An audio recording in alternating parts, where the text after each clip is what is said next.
Well, good evening, good people. Mark Holmes here, and as always, I want to say thank you all for watching, commenting, subscribing, and being part of the Jobu Sports Report. Without you guys, as well as you ladies, you know that this literally does not work.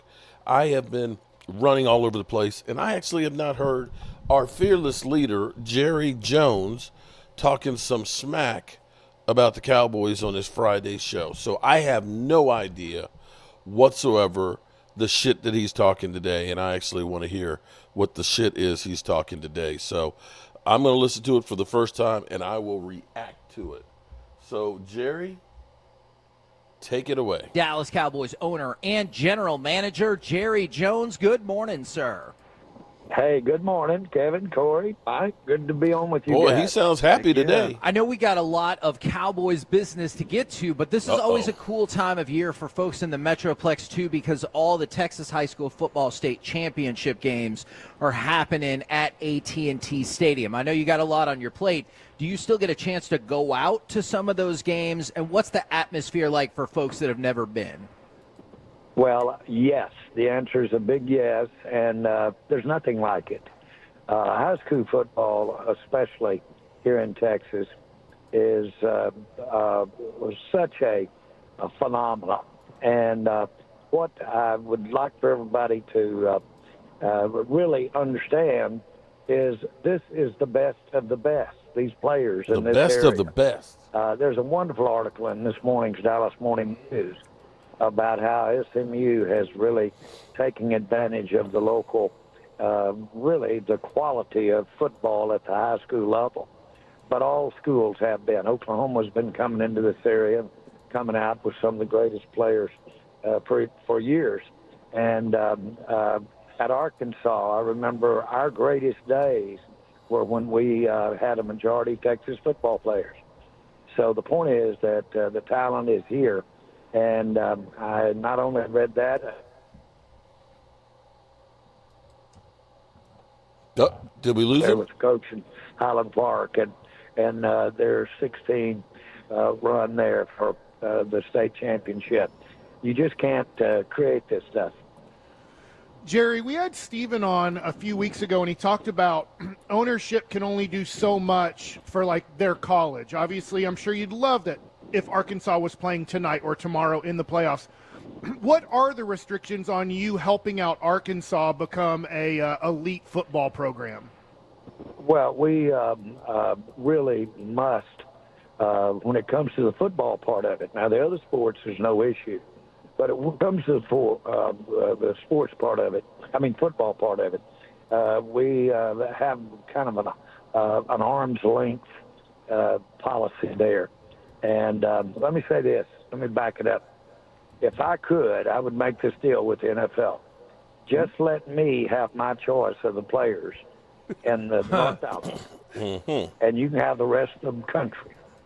And but I get my choice of the players in this part of the country. We'd be going to that Super Bowl about once every 2 or 3 years. And just for clarification, when you say we have kind of an idea, is that we, like the NFL, or we, y'all, the Cowboys, have just decided, hey, like, let's kind of keep our distance? Well, you've smoked me out. That we covers a lot of ground, doesn't it? Yeah, it does. It does. Has it taken y'all that long to figure that out? Hey, I'm not so sure what we is, if you really want to know the truth about it. Okay, fair enough. It's the royal we. Fair enough. It's certainly the NFL, and in this case, the NFL, the Cowboys, inclusive in that way. Yeah, they're all together on that one, I Kevin. gotcha. Now, Jerry, we are about to have a Christmas exchange amongst the show out here at Buffalo Wild Wings. We're going to be exchanging some gifts.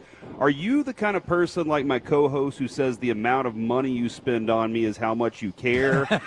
Or do you like gifts that like really hit the heart? Where are you on gifts?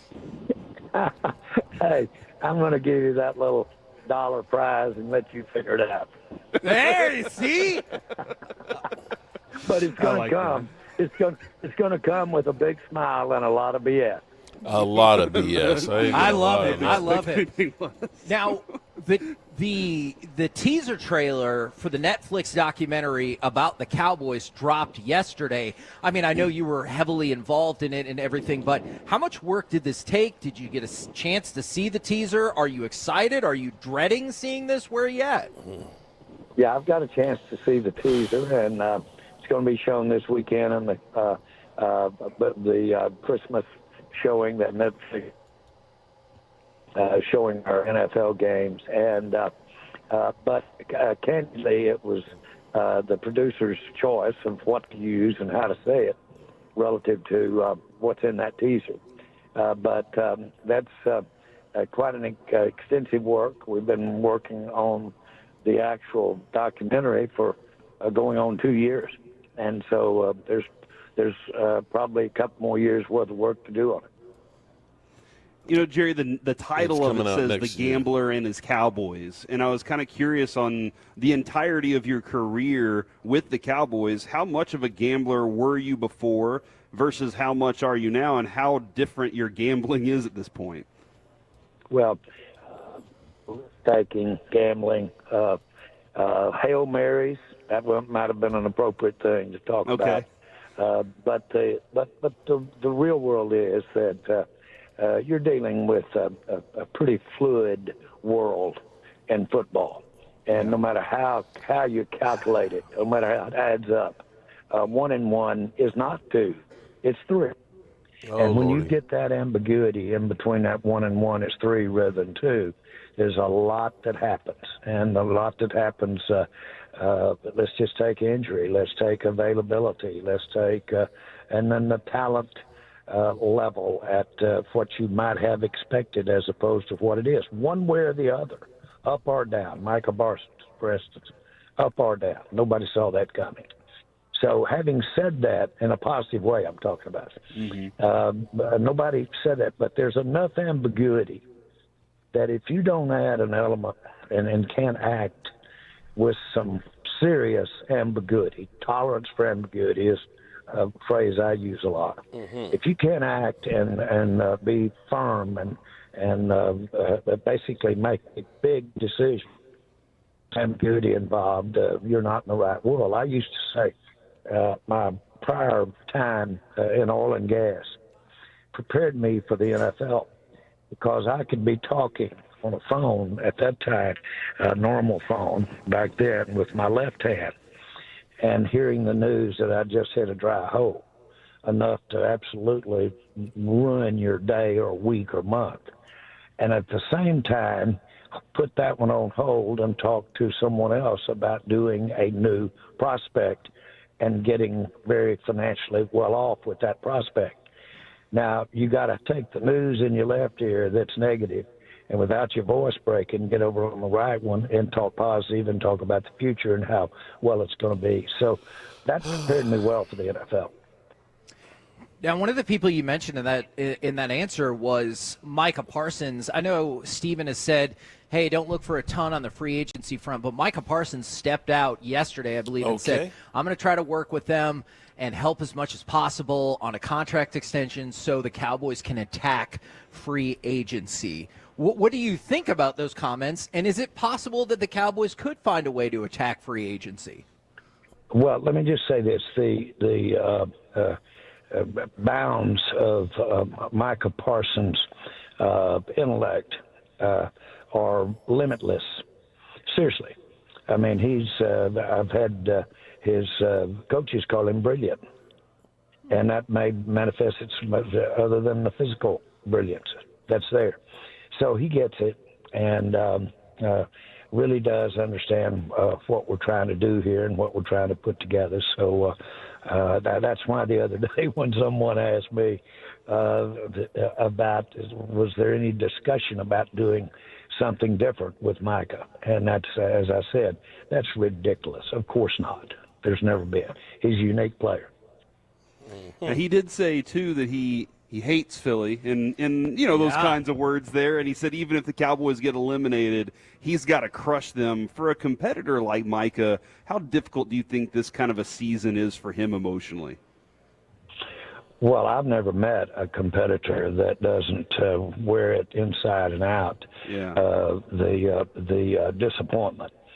You have to wear it, and candidly, it's got to eat you up. It's got to eat you up, and eat you up enough so that when you're getting ready to go again, anything you may need to call upon, you got to remember how bad it hurts when you don't win, and that's there. You say, well, you can't win every time. Well, you don't know that when you're getting ready to play that game or that make that effort. So it's important. Listen, your mind is so much of it here. Okay. Now, speaking of competitors, I know DeMarcus Lawrence is in that category. Is he, in fact, done for the season? And if that's so, do you think he's played his last snap for the Cowboys? No to all of that. And I don't know that he's at all done for the season because we don't have any idea at this time of where we're going to be during this season. You say, well, you've certainly right there at a cusp, but we're not. And so, no, I don't know that. I know he's not ready to play. He would be out there. You couldn't hold him back if he was ready to go. And so that's really the issue. When's he going to be ready to go? But the other part of the question you said, is he done with the Cowboys? The answer is no there. When it comes to him specifically, what is the thing that his traits that on and off the field that you're like, that's why he's a Cowboy?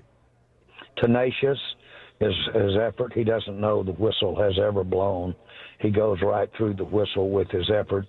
You'd think it was the last play that he's ever going to make every time with his undeterrable this is a determination. Let me say it that way. His determination to get the ball carrier, and he's got about as much effort to make the play as any player I've been around. On Sunday, we get to see Mike Evans, who I think is one of the brilliant receivers in the NFL. He's extremely talented. I'm excited to see it. I think most of the guys too are, and we get to see CeeDee Lamb weekly. But how often, Jerry, do you still get excited for one particular player on an opposing team? And is it usually a receiver? Is it somebody in the trenches? Where are you at with that? Yeah, I don't get excited about them at all. And I have such an appreciation for them and all the respect in the world for them. But, boy, when they're playing against us, that's not fun. And I'll never forget Randy Moss coming in here and putting on the show he did against us the first time he played us after we didn't draft him. And I get it, and that's okay. I've ate my crow, whatever you want to call it, but boy, he put it on against us. I know that these great players have abilities that can just ruin your day when you're playing against them. It's more like he's great. Now go shut him down. Yeah. No, there's not even that. There's not even that. Just shut him down. Gotcha. There's just have just a spot there that just almost wishes anything but him and his abilities against you. I have to admit, I've come over the last couple of years to respect Baker Mayfield a lot more. I know he's a number one overall pick, but he's just kind of meandered across the NFL his first 6 years. He's now on his fourth team. Does this feel like the clear best season of his career? And does this feel like an unusual path for the number one overall pick to have taken? I'm a big fan of Baker Mayfield. I'm a big fan. Have always been. I love his story. Going out there and at Texas Tech with Holmes, they were there at the same time. Can you imagine? Mm-mm. And then him going over and walking on, just leaving and walking on. Well, now, that movement around now is commonplace, but it wasn't so much then. And for him to step over there and make the move that he made, I love his presence. I love the way I love his game, the way he maximizes what his skills are. But to me, the competitor in him I played ball with a great All-American quarterback named Billy Moore. And Billy just exuded leadership. I've always thought Baker Mayfield and Billy Moore, an AP All-American when I played it, Billy was, at quarterback. And I've always thought they had some of the same ability to get their game, a combination of competitiveness, wearing it on their sleeve, and they elevate the people around them. But I'm a big fan of Baker Mayfield. Yeah, and what fortune the Buccaneers had. I mean, Tom Brady a couple of years ago, and then falling and having Baker Mayfield, kind of fall back into their lap. How difficult is it to find a quarterback? I know they found a couple in free agency here, but what is that the most difficult job, making sure you have the right guy at the helm there? Well, I don't know. I have when I'm ready for a quarterback, I go into my crystal ball and I sit there and I give all these studies and what have you. That's why we drafted Dak Prescott, a second pick in the 4th round. We knew he was going to be Dak Prescott. Okay. Yeah. Yep. So I know how to pick him. Uh-huh. Thank you very much. Good, sir. Thank goodness we didn't Okay. get Paxton late. So we didn't get any answers to the stuff that we wanted. Like, are they going to be a player in free agency? Didn't hear that. But we do have Micah Parsons. Has got an illness and is questionable to play on Sunday night. So there's that. Alrighty, good people. As always, I appreciate you. Peace out.